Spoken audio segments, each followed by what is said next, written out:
चोटन के अंदर जोरदार जयकारा लगाएं। राष्ट्रीय लोकतांत्रिक पार्टी आरएलपी आज सत्ता संकल्प यात्रा जिसकी शुरुआत 28 तारीख को सालासर बालाजी के स्थान से शुरुआत करी थी, बालाजी का आशीर्वाद लेके, और 2, 3, 4, 5 4 दिन से जोधपुर और बाड़मेर के अंदर आपके बीच उपस्थित हुआ।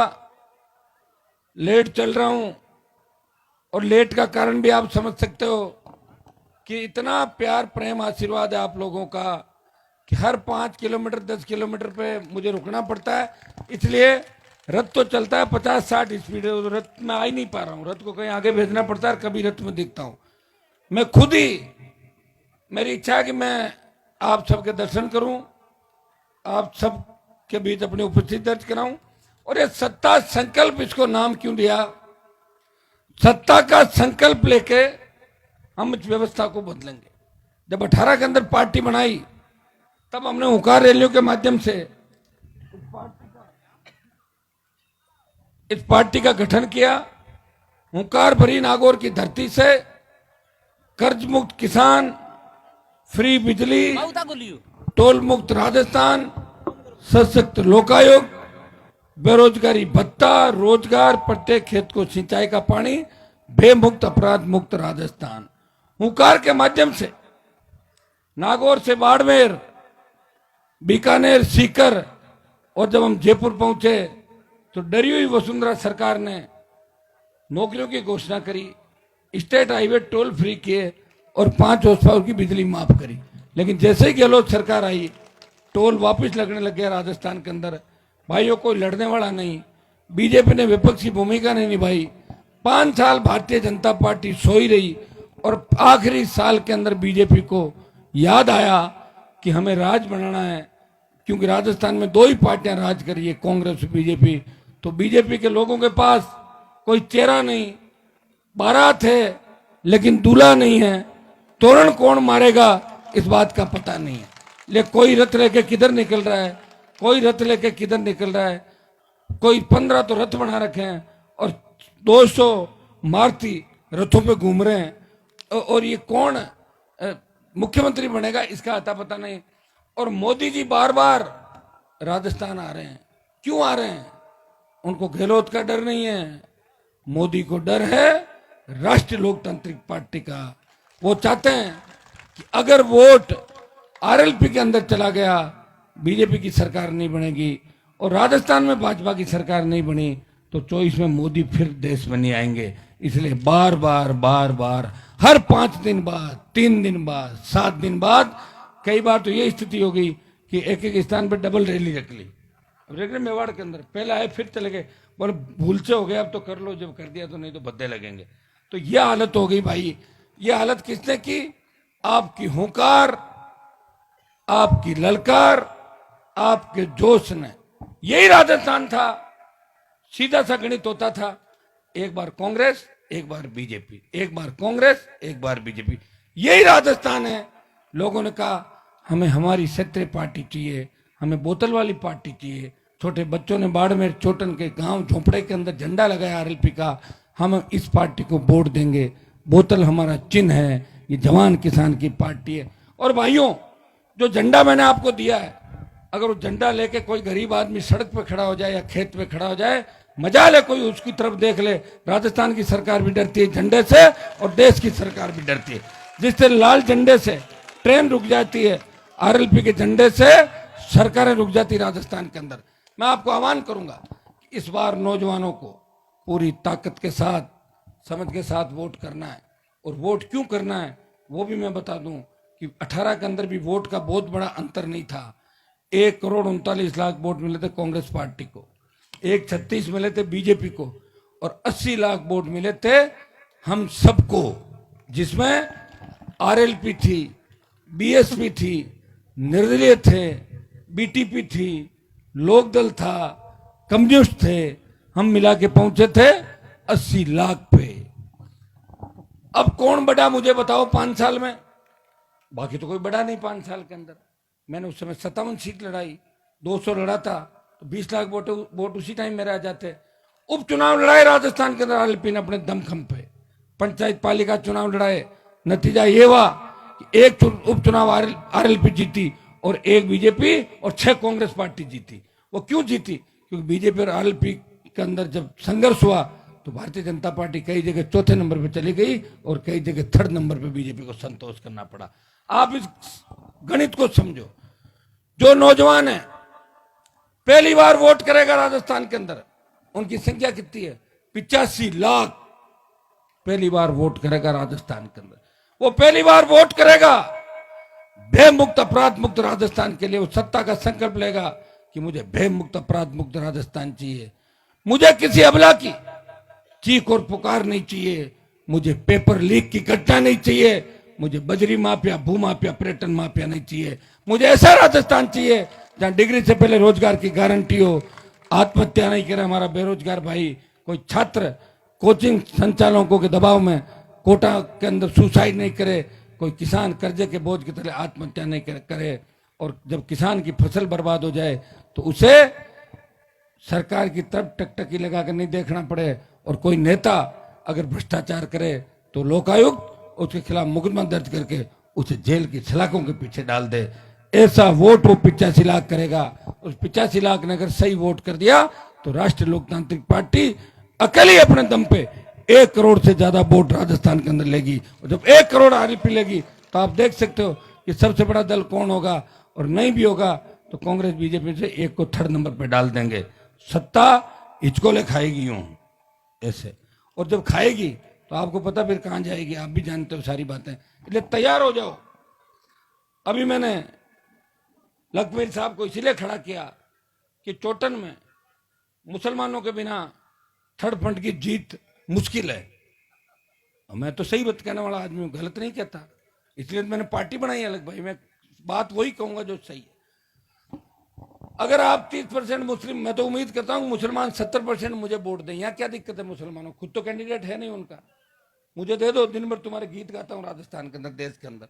मोदी से लड़के सड़क पे आया हूं, इस नाम के ही वोट डाल दो रिजर्व सीटों पे। भाई शिव में तो क्या पता आप कांग्रेस पार्टी को दोगे वहां पे, और आरएलपी का उम्मीदवार सामने हो जाए, आधे आधे हो जाएंगे। लेकिन टोटल मैं मुस्लिम समाज से अपील करता हूं कि मैं आपकी पैरोकारी, आपके हितों की हमेशा करता हूं। मैं शेड्यूल कास्ट के लिए हमेशा लोकसभा से लेकर सड़क विधानसभा तक लड़ता हूं। मैं शेड्यूल कास्ट के भाइयों से भी अपील करूंगा कि आप भी भारी मतदान राष्ट्रीय लोकतांत्रिक पार्टी के पक्ष में करें, क्योंकि जो भी विधायक बनेगा वो शेड्यूल कास्ट का ही बनेगा। जाट या मुसलमान तो यहां से एमएलए नहीं बनेगा, क्योंकि ऐसी की रिजर्व सीट है। जब ये समाज आ जाएंगे तो तय है कि जीत आपकी होगी।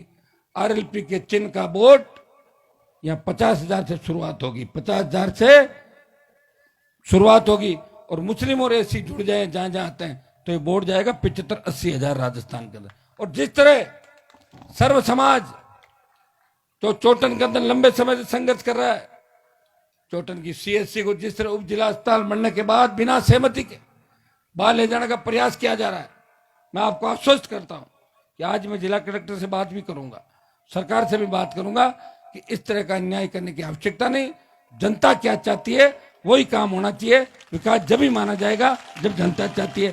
मैं उनसे भी अपील करूंगा, जब मैं आपके साथ दुख सुख में हूं तो मुझे जहां भी जरूरत पड़े आप मेरा साथ देना, क्योंकि भाइयों प्रदेश में लड़ने वाले नहीं बचे, इस देश में लड़ने वाले नहीं बचे। इस देश को भगत सिंह की आवश्यकता है, इस देश को चंद्रशेखर आजाद, इस देश को सुभाष चंद्र बोस जैसे नेताओं की जरूरत है। वो नेता कहाँ हैं? यहाँ तो देखा नहीं। जैसे ही चुनाव आते हैं पार्टी बदलने की होड़ मचती है। 5 साल कांग्रेस, फिर बीजेपी का दुपट्टा, फिर वापस कांग्रेस, और अपना घर और परिवार कैसे आगे बढ़े इसी में एमएलए एमपी लगे हुए हैं। बाड़मेर के अंदर मैंने देखा था जिन नेताओं के पास 25 साल पहले साइकिल नहीं थी, आज ऑडी और करोड़ों रुपए की गाड़ियां लेके घूम रहे। कहां से लाए बताओ तो सही, कहां से? मुझे भी बता दो, मैं भी लेके आया, सेकंड हैंड गाड़ी लेके घूम रहा हूं। मैं देख लो मेरे पास क्या स्थिति है। तो चोरी करके ही वो आगे बढ़ते हैं, किसी को काम नहीं लेने देते। ये आपकी जो रिफाइनरी है, चाहे आपकी दूसरी कौन सी कैन, उसमें सारे ठेके खुद ही ले लिए नेताओं ने। भाणजे, भतीजे, खुद के, और दिन भर मुनीमगिरी का काम करते हैं उसके पास जाके, सर मेरी एक ट्रक लगवा दो। ये औकात है नेताओं की, यही सही है। और ये यहाँ बाड़मेर में नहीं, नागौर, जोधपुर, आपका अलवर, भरतपुर, सारे एमएलए, सारे नेता एक ही काम करते हैं कि जो भी कोई कंपनी बाहर से आती है अपना हिस्सा उसमें रख लेते हैं। साहब ट्रांसपोर्ट का काम हमारे परिवार को दे देना, मेरे रिश्तेदार को दे देना। जब बाड़ी खेत को खाने लग जाए उस खेत की रखवाली कौन करेगा? अगर मैं सही हूं तभी तो बोल पा रहा हूं, अगर मैं गलत होता तो अमित शाह और मोदी की ईडी और सीबीआई मेरे घर पे छापा मार लेती। जिस तरह मेरे जिले की नेत्री, मेरे जिले की वो नेत्री जिसके परिवार ने पूरे जीवन बीजेपी के फूल को सत्यानाशी फूल कहा था, रातों रात भाजपा में घुस गई। सब लोगों ने अखबार में पढ़ा, ये क्या हो गया? कहीं ना कहीं बात सही नहीं है। फिर खुद ही आई लाइव आके बोली मैं तो हनुमान जी से दुखी होके भाजपा में जा रही हूं। क्यों, मैं कांग्रेस में हूं क्या? मैं तो खुद की पार्टी है, मेरे से दुखी क्यों हो रही है? क्या नहीं उनके काम हो रहे हैं? उनके काम तो बीजेपी में भी होंगे। मेरा कागज जब जाता है, काम रोकने की ताकत ने तो बीजेपी के मंत्रियों में ने कांग्रेस के मंत्रियों, सबको वापस जीतना है, समझ गया ना? तो जो वापस जीतना चाहता है वो मेरे काम करता है, और नहीं करेगा तो हट जाएगा, और हट जाएगा तो मानेगा कौन? इसलिए काम होते हैं। लेकिन वो मेरी वजह से नहीं गई। ईडी और सीबीआई जब ससुराल पहुंचती है, जब सास और पति से पूछताछ की बात करती है तो बड़े बड़े चले जाते हैं। ये तो एक है, हजारों चले गए इस देश के अंदर। आपने देखा हो कैसे पार्टियां बदल के भागते हैं। एक व्यक्ति है जिसने लड़ाई लड़ी, पार्टी बनाई, देश में संदेश दिया कि मैं उस राजस्थान की मिट्टी चाहता हूं जिस मिट्टी ने लोक देवता और सूरमा दिए, जिस मिट्टी ने आजादी के आंदोलन में बड़ी लड़ाइयां लड़ी, जिस मिट्टी के लाल इस भारत माता की रखवाली करते हुए सीने पे गोलियां खा के शहादत देते हैं। भाइयों, जब सेना को ठेके पे दिया तो मोदी के खिलाफ देश में कोई नहीं बोला। हनुमान बेनीवाल, किसान का बेटा, लोकसभा ऑल पार्टी और जोधपुर में 2 लाख जवानों की रैली करके मोदी को चेतावनी देता है, प्रधानमंत्री जी सेना को ठेके पे देना ठीक नहीं है, मैं आ रहा हूं दिल्ली की तरफ। तो 25% से 50 कर दे, आधे तो अग्निवीर एडजस्ट हो जाएंगे, बच्चे आधे, टाइम बचा हुआ है, चिंता नहीं करें, एक बार दिल्ली कूच करेंगे, मोदी को झुका देंगे। जब देश के अंदर तीनों कृषि बिल लागू हुए, देश के बड़े बड़े किसान नेता होंगे, मेरे समाज की कई तोपें होगी देश के अंदर, छुप गए, बोला आप साहब बयान दो। बोले बयान कैसे दें, हम तो पार्टी से बंधे हुए। एक व्यक्ति पहली बार लोकसभा के अंदर जाता है, उसे मंत्री बनने का मौका मिलता है, परोसी हुई थाली को छोड़ के वो किसान कौम का संकट मिटाने सड़क पे बैठता है, हाईवे जाम करता है और किसान हितों पे कुठाराघात नहीं हो, इसलिए मोदी की सत्ता को ठोकर मार के अपने भाइयों के बीच लड़ने के लिए आता है। कौन सी परीक्षा लेना चाहते हो मेरी, बताओ मुझे। मेरे जितनी परीक्षा, कौन हर साल में 2 बार परीक्षा लेते हो, 6 माही और फिर दूसरी होगी 12 महीने वाली। हर 6 महीने में हनुमान जी चाहिए, हर कोई मुझे चुनौती दे रहा है। औकात नहीं अपने कॉन्स्टिट्यूंसी से बाहर जाने की कि हम हनुमान जी को चुनौती देते हैं, तो चुनौती दो ना, पार्टी छोड़ो, बनाओ पार्टी, फिर दो चुनौती। कांग्रेस बीजेपी में रहकर क्या चुनौती मुझे दे रहे हो? मैं तो कांग्रेस बीजेपी को हरा के 13 में निर्दलीय जीत के विधानसभा में गया, वसुंधरा को चुनौती दी, उसको भगाया, गहलोत के बेटे को हरा के उसको भी भगाया, और मोदी अमित शाह से बैठ गया। मुझे कहां चुनौती दे रहे हो भाई? तुम तो तुम्हारे इलाके में जीतने के लिए तो घर घर जाने लगे, लोगों के पैरों में पड़ने लगे। और एक नेता का तो मुझे कोई कह रहा था, उसको तो पता ही नहीं चलता, हाथ जोड़ता रहता है, सामने गाय भैंस आ जाए उसको भी यूं करता। अरे पागल हो गए क्या? मैं कि उसको कोई टेबलेट दो, पागल हो जाएगा। नहीं तो क्या, जो भी दिखे गाय भैंस और सांस फूल रही है। अरे सड़ा अभी ये हालत होगी, जब हार गया जब क्या होगा? घसीट के एम्बुलेंस में डाल के ले जाना पड़ेगा वहीं से, काउंटिंग स्थल से। तो मुझे कहां से चुनौती दे रहा? मैं तो पूरे राजस्थान के अंदर तमाम नेताओं को चुनौती दे रहा हूं, मैं तो मोदी को चुनौती दे रहा हूं। मुझे दे रहे हो, मुझे मत दो, पुखरा जी बेटा इनको दे दो, यही बहुत है, यही संभाल लेंगे हमारा गरक्षा बेटा एमएलए। हर कोई माइक पकड़ लिया, मेरे दादाजी ने ये किया। क्या नोचुला की झूठ करी थारा दादाजी? बकवास करते फिर फालतू। तुमने क्या क्या किया सब जानते हैं लोग तुम्हारी, ठीक है ना? सारी 62 मिनट की सीढ़ियां चली देश के अंदर, पूरी दुनिया ने देखा दादाजी ने क्या, परदादाजी ने क्या किया था। नौकरी करी होगी कहीं गढ़ किले के अंदर जाके, सब जानते लोग कौन किसने क्या किया, किसने क्या किया और कौन क्या कर रहा है। मैं 5 बार सस्पेंड हुआ हूं विधानसभा से। ये कहता है ना कुर्सियां फेंक दी दादाजी ने, कहां फेंक दी? बेल्डिंग होती है कुर्सी, कैसे फेंक दी बताओ मुझे? उठा तो मैं गया हूं, मैं लड़ा हूं, मुझे निकाला, 6 महीने 12 महीने बाहर रहा। ये हनुमान बेनीवाल है जिसने लड़ना सिखाया, दूसरे नेताओं को घूमना सिखाया। किसने क्या किया? एक बार विधायक बनने से नेता नहीं होता। एक बार किसी के पैर पकड़ के एमपी बन जाओ और उसको चुनौती दो बनाने वाले को। देखो कभी चुनौती नहीं दी जाती, 2 बार 3 बार बन जाए तब वो चुनौती देने के लायक होता है। फर्स्ट बार वाले को तो कई बार काट के हांडी चढ़ जाती है, दोबारा चढ़ जाएगी काट के हांडी? तो एक बार ही चढ़ती है। इसलिए मुझे चुनौती देने से पहले उन बच्चों को मैं कहना चाहता हूं जो मुझे चुनौती दे रहे हैं, वो 18 का चुनाव सोचे। 18 में कैसे जीते थे? मैं भाई तुझे फार्म भर देता तो भाई थोड़ी चुनौती वहीं खत्म कर देता। उस समय उमेश जी नए थे उस समय, फिर भी टक्कर दी इन्होंने। और उमेश जी की जगह भाई तुम 18 में होता जब क्या होता बताओ मुझे? चुनौती धरी रह जाती। लोगों को क्या क्या बात की, मेरा तो सीएम में नंबर आ रहा है, मैं मर जाऊंगा, मुझे मारो मत, मैं धूप में हूं, मुझे छाया में डालो, ऐसे कर करके काम निकाल लिया था। आ रहा चुनाव 23 का, पता लग जाएगा। जिस गहलोत के खिलाफ बात कर रहे हो उसी गहलोत की उंगली पकड़ के सत्ता के अंदर आए थे। जानते नहीं क्या लोग कि 25-30 साल किसकी सेवा करी आप लोगों ने? नागौर के, जोधपुर के उन परिवारों ने जो कहते हैं गहलोत ने हमारे परिवार को बर्बाद किया। उसके बेटे को जिताने के लिए गली गली घूमे और गहलोत का बेटा उनसे नहीं आ रहा। जब बायतू का विधायक, ओसिया और नागौर की हमारी नेत्रियां जब गहलोत के बेटे के लिए वोट मांग रही थी, हनुमान बेनीवाल गहलोत के बेटे को हराने के लिए गली गली घूम रहा था, उसको हरा के ही दम लिया। ये होती है चुनौती। काय की चुनौती? 5 मिनट में कोई पुलिस आ जाए, घर पे नोटिस आ जाए, हाथ जोड़ लो और बात नहीं हो, कह रहे हम वीर हैं, हमारे दादाजी ने ये क्या क्या क्या दादाजी नौकरी करी थी किले के अंदर। सब जानते हैं लोग किसके दादाजी ने क्या किया और किसके परदादाजी ने क्या किया। भाई ये तो सब इतिहास है। और नहीं मानते हो तो मैं कागज मंगवा के तुम्हें पढ़ा दूंगा, फिर तो मान लोगे? क्या कागज भी झूठे होते हैं? अरे कागज तो सही होते होंगे जो लिखे हुए आते हैं। तो सारी बातें जानते हो, कौन कहाँ नौकरी करता था, कौन कहाँ नौकरी करता था, कौन कैसा था, क्या था, किसने आजादी की लड़ाई लड़ी। और कहते हैं कि हमने देश आजाद कराया, फिर भगत सिंह ने क्या कराया? अभी मान लो चोटन में कोई आदमी कह दे कि देश को मैंने आजाद कराया, कराया क्या? चोटन के एक आदमी ने, किसी ने कराया क्या देश आजाद? देश आजाद उन लोगों ने कराया था, हाँ योगदान हमारा था। कोई आजादी वाले आगे उनको पानी पिला दिया, चाय पिला दी, ये योगदान हो गया। देश आजाद उन लोगों ने कराया था। आज बॉर्डर पे जो रखवाली कर रहे हैं, हम ये कह सकते हैं कि हमारी कौम के लड़के लड़ रहे हैं? हम खुद थोड़ी लड़ रहे हैं वहां जाके, लड़ तो वो रहे हैं। शहीद जो हो रहा है, शहीद के परिवार को तकलीफ होती है, उनका बेटा घर से चला जाता है। तकलीफ किसको होती है? उनके अपन कहते हैं कि आप चिंता मत करो, सारी बात घर से खाली तो हो जाता है ना उनका। सादत उनकी है। हमारी कौम और किसान उसके लिए कहते हैं हमारी कौम के लोगों ने सादत दी। आप यार बात कर रहे हो देश को आजादी की, अपने घर को तो आजाद नहीं करा सके आप लोग।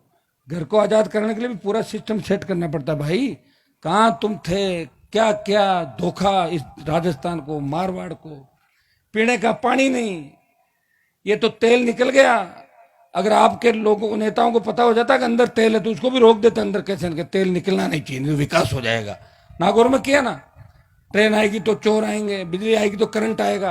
कितना नाश किया है जिले का, मारवाड़ का। नहर आ जाती 60 साल पहले, और नहर आ जाती तो चोटन के किसान के बेटे बेटियां भी जर्मनी, इंग्लैंड, अमेरिका के अंदर पढ़ते कि नहीं पढ़ते? नहर मैं नहीं लाया, मैं था क्या उस समय? मैं तो आने के बाद काम चालू हो गया, हर जगह हो गया, और हर नेता विकास की बात करने लग गया। ये हनुमान बेनीवाल ने नेताओं को भी जगह दिया, पब्लिक को जगह दिया। ये पुलिस खड़ी है आपके सामने दुनिया भर की। मैं ये तो नहीं कहता कि एकदम 100% पुलिस ठीक होगी, लेकिन पहले से काफी ठीक होगी, हुई कि नहीं हुई? अब अगर जरा सा भी आपको छेड़ती है तो पुलिस को पता है कि हनुमान जी का टेलीफोन आ जाएगा, वो आ जाएंगे थाने की तरफ, है कि नहीं है? तो मैंने तो किया सारा ठीक, उससे पहले क्या था बताओ? लेकिन पुलिस में अच्छे लोग भी हैं, इनका ध्यान भी अपने को रखना। अपने अंदर भी कई तरह के लोग हैं, सारी पुलिस की जरूरत भी हमें, पुलिस के अंदर भी ठीक मामला हो। कोशिश करते हैं कि जिस तरह भ्रष्टाचार राजनीति के अंदर, पुलिस के अंदर, दूसरे महकमों में हो रहा है, ये पीड़ा है। और ये पीड़ा क्यों है कि थानेदार वही लगेगा जो एमएलए चाहेगा, और एमएलए अगर थानेदार लगाएगा तो एमएलए अपने हिसाब से काम कराएगा, आप भी जानते हो। तो ये पुलिस प्रणाली को स्वतंत्र करना चाहिए स्टेट के अंदर। इस प्रणाली को अगर स्वतंत्र कर दे तो काफी कुछ व्यवस्था ठीक हो सकती है, डिजायर व्यवस्था खत्म होनी चाहिए। चौथ वसूली, अब देखिए रात को हम घूमते हैं, ट्रक वालों को पकड़ पकड़ के किस तरह बेचारों को डंडों से मार कर आरटीओ वाले गुंडागर्दी करते हैं। ये चौथ वसूली खत्म हो। ये कौन खत्म करेगा?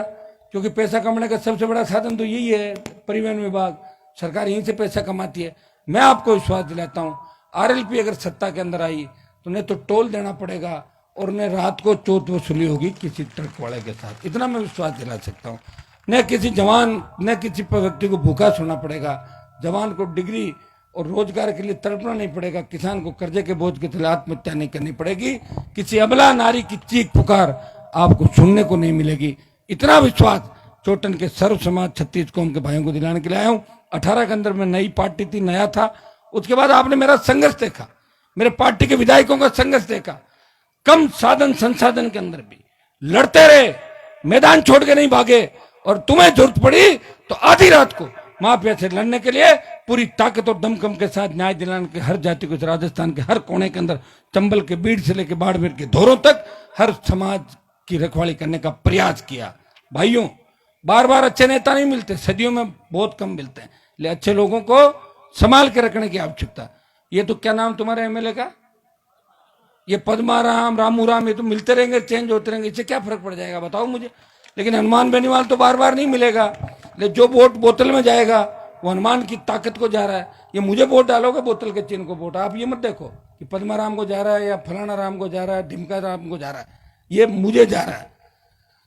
एमएलए से तो नाराजगी है, एमएलए तो जा रहा है, पढ़ाई तो तय है, या तो टिकट कटेगी या बुरी तरह हार जाएगा तो गया, मतलब वो तो तय है।